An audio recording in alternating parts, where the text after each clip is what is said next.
Salut, c'est Zaba et commençons tout de suite par le numéro 10, la pierre extraterrestre. La pierre Hypatia a été découverte dans le désert du Sahara, en Égypte, en 1996. Presque toutes les terres situées à l'ouest du Nil, en Égypte, font partie du Sahara, l'une des plus vastes étendues désertiques de la planète. Et cette pierre est très particulière parce que non seulement elle vient de l'espace, mais parce qu'elle est témoin de l'un des phénomènes les plus rares et les plus impressionnants de l'univers.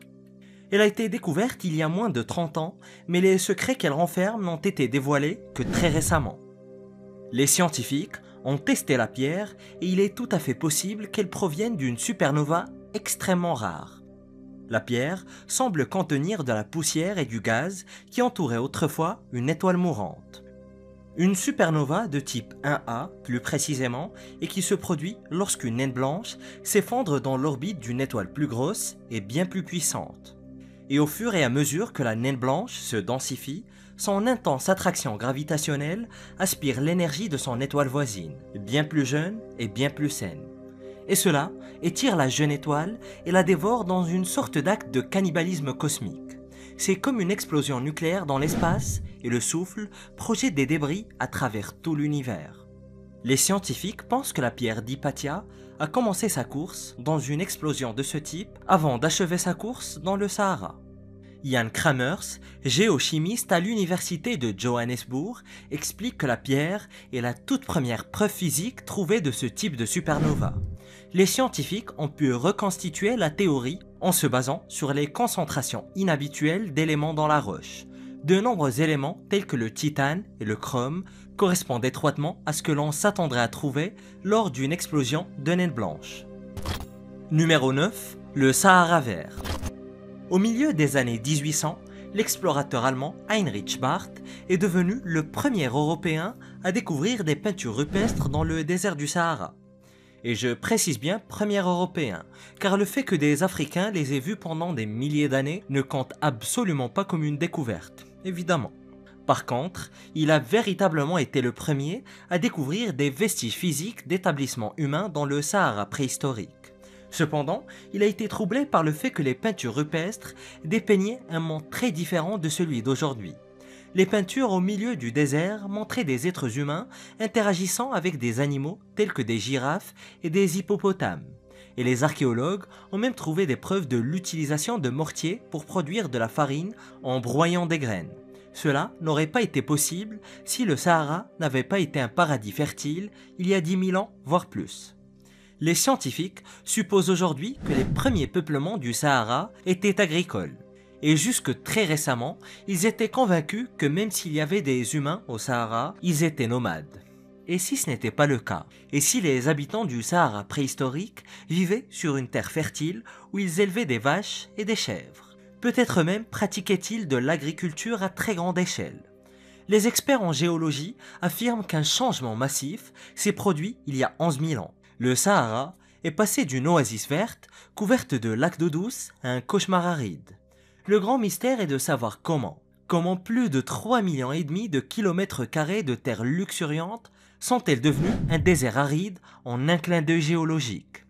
La meilleure théorie des scientifiques est qu'un manque soudain de pluie a modifié le paysage. Mais il semble tout de même extrême qu'un événement d'une telle importance se soit produit si rapidement. Certaines des projections les plus optimistes situent la transformation du Sahara d'une oasis verte en désert en seulement 200 ans. Numéro 8, l'œil du Sahara.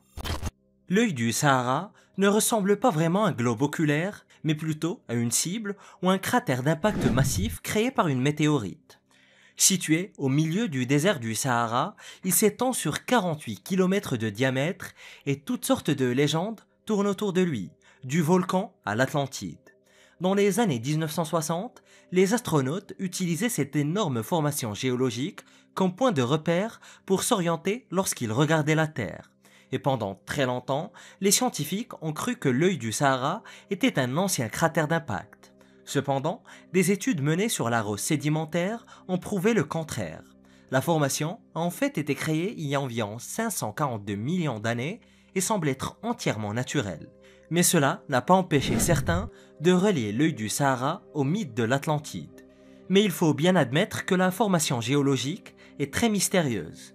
La forme circulaire de la structure ressemble étrangement à la description de la cité perdue faite par Platon. Les cercles concentriques qui forment son centre rappellent à certains les vestiges des murs défensifs d'une puissante cité qui se dressait autrefois dans le désert. Il serait très facile d'imaginer qu'une civilisation ait prospéré ici avant que le désert ne devienne inhospitalier. Cependant, les scientifiques rejettent ces idées, expliquant que la structure s'est formée par un processus appelé pliage, c'est-à-dire que les forces tectoniques ont comprimé la roche sédimentaire, provoquant sa fracture et la formation d'une sorte de dôme. Ce dôme a fini par s'éroder et s'effondrer, laissant derrière lui les anneaux caractéristiques que nous voyons aujourd'hui. Numéro 7. Le pilote perdu. Dans le désert du Sahara, le corps d'un homme non identifié a été découvert près de l'endroit précis où un pilote avait disparu après s'être écrasé pendant la Seconde Guerre mondiale. Et bien que cela n'ait pas été confirmé, on pense que les restes appartiennent à Dennis Copping, un sergent de vol qui s'était écrasé en 1942 alors qu'il volait entre deux bases britanniques en Égypte. Cet incident s'est produit au cours de la campagne d'Afrique du Nord lorsque la guerre s'est étendue dans le désert africain. Dennis n'a jamais été retrouvé, mais 70 ans plus tard, son avion parfaitement conservé a été découvert par une équipe de prospecteurs pétroliers polonais qui sont tombés sur les restes de son P-40 Kitty Hawk. L'air sec avait permis à la relique de guerre de rester remarquablement intacte au fil des ans. Cependant, il n'y avait aucune trace de Dennis, mais son corps a très probablement enfin été retrouvé. 12 ossements ont été découverts à 5 km de l'avion. Ces ossements étaient accompagnés d'un bouton en métal datant de 1939 et d'un morceau de parachute. Il semble que Dennis ait abandonné son avion et tenté de sauver sa vie, mais il n'a pu parcourir hélas que 5 km avant de succomber à la chaleur mortelle du désert. Numéro 6. Tamougadi. L'immense désert du Sahara a dévoré plus de villes qu'on ne le saura jamais. Allant des fragments de l'Égypte ancienne aux avant-postes de l'Empire romain, en passant par les bastions de civilisation qui ne portent plus de nom, tous engloutis par les sables mouvants. Prenons l'exemple de Tamougadi ou Timgad, une ville romaine au bord de l'anéantissement. Tamougadi a été fondée il y a environ 1900 ans dans la province romaine de Numidie, aujourd'hui située dans l'Algérie moderne. C'est l'empereur Trajan, à l'origine de l'une des plus importantes expansions militaires de Rome, qui avait ordonné la construction de cette ville en l'an 100 de notre ère. L'objectif étant d'exercer plus de contrôle sur la région.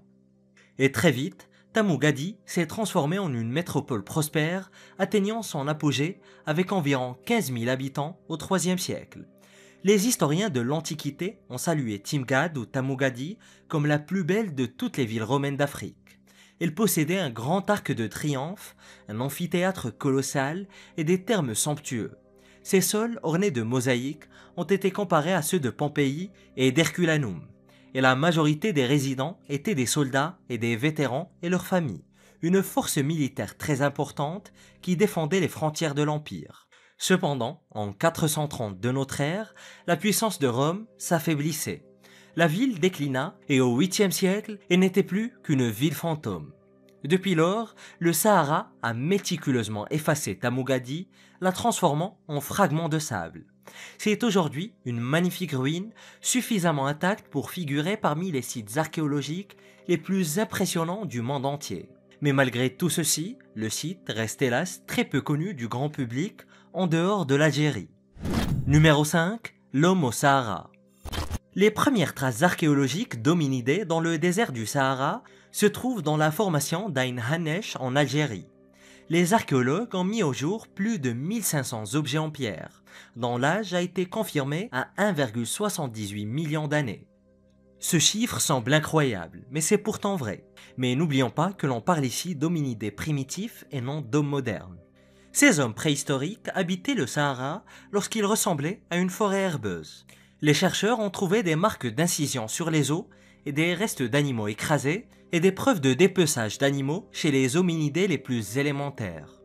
Il ne s'agissait pas d'Homo sapiens, mais d'une espèce beaucoup plus ancienne. Et ces humains sont présents dans le Sahara depuis nos origines évolutives. Et plus récemment, un paysage très étonnant a été découvert dans la partie inférieure de la Libye qui était orné d'outils et de vestiges datant de 300 000 ans. Les preuves suggèrent que les premiers humains du Sahara ont migré du côté ouest du désert vers le côté est jusqu'à il y a environ 40 000 ans. Il semblerait qu'il y ait eu un couloir de migration utilisé par les premiers hommes lorsque le Sahara a commencé à devenir un désert bien plus aride. Les chercheurs pensent que les hommes se déplaçaient d'une oasis à l'autre il y a des dizaines de milliers d'années. Et à mesure que le Sahara devenait de plus en plus brutal, les hommes étaient attirés par les quelques parcelles de végétation qui subsistaient et par les eaux des oasis qui étaient essentielles. Puis, il y a 10 000 ans, la plupart des hommes ont commencé à se concentrer autour de la Méditerranée et du Nil. C'est cette migration à travers le Sahara et la création du désert du Sahara en lui-même qui, selon les scientifiques, ont conduit à l'apparition des premières civilisations en Égypte. Numéro 4. La grotte des nageurs. La grotte des nageurs, découverte dans le désert libyen en 1933 par Laszlo Almasi, est certainement l'un des exemples les plus étranges d'art préhistorique découvert dans le Sahara. Mais qu'est-ce qui distingue au juste ces peintures rupestres? La grotte abrite tout simplement des représentations d'êtres humains en train de nager. Soit ils nagent, soit ils volent, car ils ne marchent absolument pas. On estime que ces pictogrammes datent d'environ 10 000 ans, à une époque où le Sahara était au bord de la désertification et perdait sa végétation à très grande allure. En 1934, Laszlo Almasi a consacré un chapitre entier dans son livre « Sahara inconnu » à ces anciens pictogrammes. Et selon sa théorie, les peintures auraient été réalisées par un groupe habitué à nager dans les lacs ou des points d'eau. Or, aujourd'hui, il n'y a plus d'eau à proximité de la grotte des nageurs. En réalité, il n'y a pas d'eau à des centaines de kilomètres à la ronde et il n'y en a pas eu pendant des milliers d'années. Et si les scientifiques comprennent aujourd'hui le passage d'une oasis luxuriante à un désert et ont même découvert des preuves de l'existence des mégalacs qui alimentaient autrefois le Sahara, ces connaissances n'étaient pas disponibles dans les années 1930. La théorie de Laszlo était à la fois révolutionnaire et controversée. Chose qui a d'ailleurs incité son éditeur à rajouter un avertissement à la fin du livre, disant que la théorie était invraisemblable. Mais au final, la science a donné raison à Laszlo. Numéro 3. La pastèque du désert.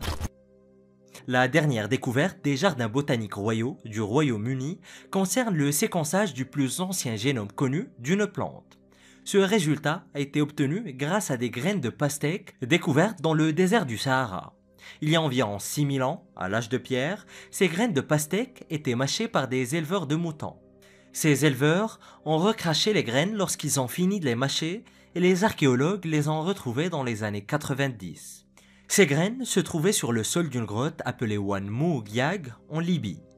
L'abri rocheux est incroyablement sec et l'air y est très salin, ce qui a permis aux graines de rester parfaitement conservées. Saviez-vous donc que la pastèque sauvage était l'une des plus anciennes cultures d'Afrique? Mais quel était au juste le goût de la pastèque sauvage d'il y a 6 000 ans?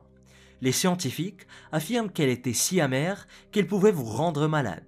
Cela aurait été dégoûtant, mais les hommes de l'âge de pierre l'ont quand même consommée.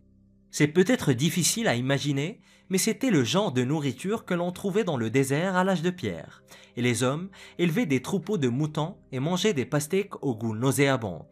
Et grâce au séquençage du génome, les scientifiques espèrent en savoir plus sur la façon dont la pastèque a été cultivée et rendue sucrée. Numéro 2. Le phare du Sahara.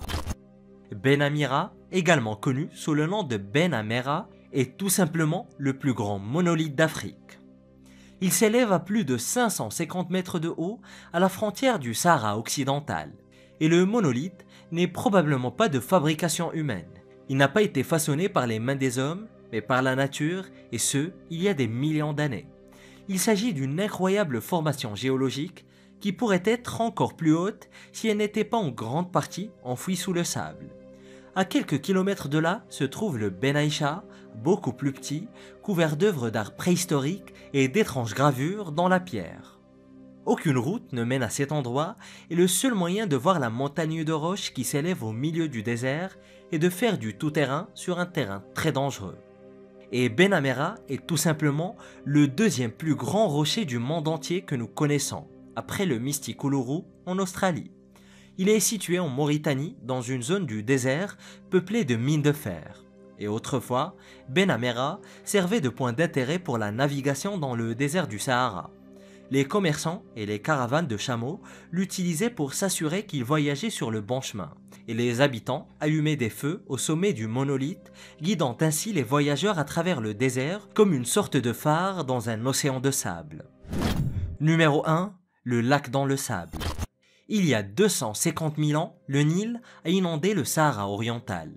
Les eaux de crue ont créé un lac gigantesque qui couvrait 108 000 km². Vous pensez peut-être qu'il ne reste aucune trace de ce lac, mais vous auriez tort. Des scientifiques ont découvert des vestiges du lac sous le sable du désert, et le lac original aurait atteint 247 mètres de hauteur au-dessus du niveau de la mer, couvrant plus de 10 millions d'hectares.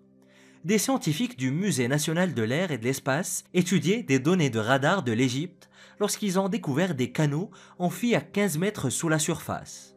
Ils n'ont bien sûr pas trouvé de lac enfoui sous le sable, mais seulement la preuve qu'un lac a bel et bien existé. Et bien que l'inondation ait eu lieu il y a 250 000 ans, le lac est resté en place pendant très longtemps. Les chercheurs ont pu délimiter les frontières du lac en observant les colonies préhistoriques abandonnées dans le Sahara. Ils ont également examiné les dépôts de poissons fossilisés pour voir où il y avait des poissons. Ils ont ainsi pu tracer les contours du lac principal parsemé d'habitations préhistoriques. Et l'équipe de recherche a ensuite trouvé une frontière secondaire à partir du moment où le lac a commencé à s'assécher. Les villages ont commencé à se déplacer vers l'intérieur pour rester à proximité de la source d'eau douce. Et cela a créé un deuxième anneau de preuves archéologiques. Mais aujourd'hui, il a disparu et tout le désert égyptien est asséché. Et des radars ont révélé une effrayante découverte au fond de la mer Baltique. Découvre-la en cliquant sur cette vidéo.